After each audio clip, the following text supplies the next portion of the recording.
Hey folks, welcome to the XNA Roundup podcast. This is podcast number 15, and I'm your host, Nick the Dude. Thanks for tuning in. Here at the XNA Roundup Headquarters, we find the best games on the Xbox Live Community Games tab and give you the rundown on what's worth playing each and every week. Support this show by subscribing to our podcast via iTunes or YouTube.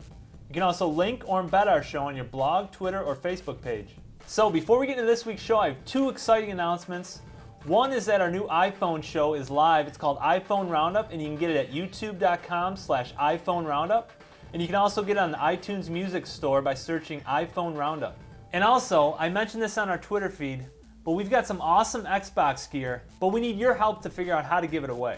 We've got a copy of You're in the Movies with an Xbox Live Vision cam, copy of Gears of War 2, and a sweet Rock Band t-shirt. Tell us your idea for a contest that involves video so we can get the best entries on the show.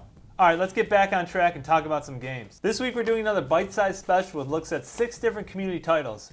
With so many games, what do you say we get right into the reviews? Xeno Arena is a top-down shooter that uses randomly generated levels and a fog of war system to challenge and entertain gamers. While the randomly generated levels need a tweak or 2 or 3 to keep you interested, and the game desperately needs some varied enemy types, the basic foundation is all in place to create a really fun, gauntlet with guns style game. The controls are very responsive, and you quickly understand and adopt them without much in the way of training, although I'm still baffled as to why they opted to use the right bumper as a fire button, as opposed to the right trigger. The graphics and art style are smooth, and nearer to the higher end of the spectrum than most community games, but the utter lack of visibility gets rather frustrating after a short time, and renders the game borderline unplayable without adjustments to your TV's brightness. It's one thing to make a few levels in your game dark and hard to see, but level after level in the dark can tire your ever-squinting eyes out after not too long. I've adjusted the color and brightness so that you folks can see it better, but here's the game without any correction.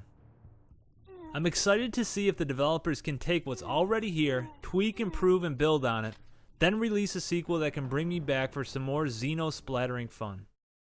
Xplosion is the second drum simulator to make its way onto the community game section. The first one, Drum Kit, was pretty bare bones and had some bugs depending on the drum kit you were using. Xplosion, while not perfect, definitely hits a sweet spot between being overly simple and being too complex to be accessible. Xplosion features different visualizations that go along with your drumming, the ability to tweak the sound of every drum in your kit, including sliders for pitch, volume, and reverb, support for 2 drum controllers at once, enabling an 8-piece kit if you have the hardware, and you can even choose which pads map to which kind of drum. Unfortunately, I was unable to designate a drum type to my Rock Band 2 dual cymbal kit, although on a default setting they did produce their own drum sound. Overall, a pretty cool app, worth checking out if you already own a drum controller.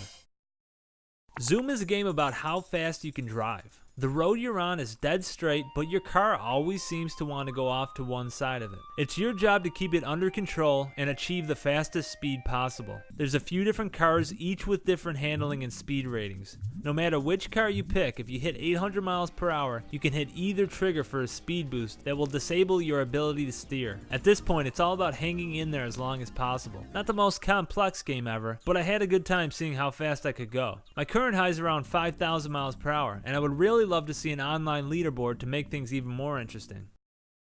So, game about a soup factory, subtitled The Soup Technician's Nightmare. Yeah, I have no idea where they got the name for this one. But putting that aside for a minute, what we have here is a very unique puzzler that actually doesn't suck. The art style is all grayscale and very cool. Kind of reminds me of those black and white baby mobiles? Mobiles? Mobile? Trying to explain how the game actually plays is a bit tough, but here goes. So there's an active symbol type that at all times is overlaid onto your checkerboard safe area. You can only destroy the icons that match that symbol as they encroach on your safe area. And you can change the active symbol by shooting at your desired symbol type. But by shooting at it, you actually change that particular symbol, and your goal is to keep the encroaching symbols at bay and out of your little checkerboard area. Confused? Yeah, pretty much. Well, that's okay. It'll make total sense if you play it. Blueprint Racer 4D is a pretty ambitious looking racing game with an odd choice of art style. What blueprints and race cars have to do with each other, I haven't a clue. But since this is probably the best looking racing game to come out in the community game section, I figured I should probably cover it. You're racing against a single ghosted car that I think represents the top lap time. The game itself is pretty bare bones. No multiplayer, no crashes, a fairly standard physics engine, 3 tracks, and 3 different cars that all look eerily similar but have different stats. But hey, they have a loop-de-loop, and that's friggin' awesome. Reminding me of pumping fistfuls of quarters in Atari's race driving back in the arcade. Retro 1 Part 2 is obviously the sequel to Retro 1 Part 1. Okay, so what's different? Well, honestly, I'm not sure. I only played Retro 1 very briefly when it came out, and thought it was okay. I did have some fun with Part 2, being a big fan of side-scrolling shooters from games like Gradius and R-Type. Retro 1 Part 2 is not nearly as polished as those games, but it's worth a look. For my money, the biggest omission here is the lack of bosses. I mean, we all know bosses are the money shot of any side-scrolling shooter. So where are they? Well, I guess we'll have to wait till Part 3. Sad face. Alright folks, that is our show for this week. Thank you so much for tuning in. You can get show updates at twitter.com/XNA Roundup, and you can email questions, comments, or suggestions to xnaroundup@gmail.com. Thanks a lot, and I hope to see you next week. Don't forget to check out the iPhone Roundup show. People say it's awesome. What do you think, Carlos? I think it's awesome. He says it's awesome. Check it out.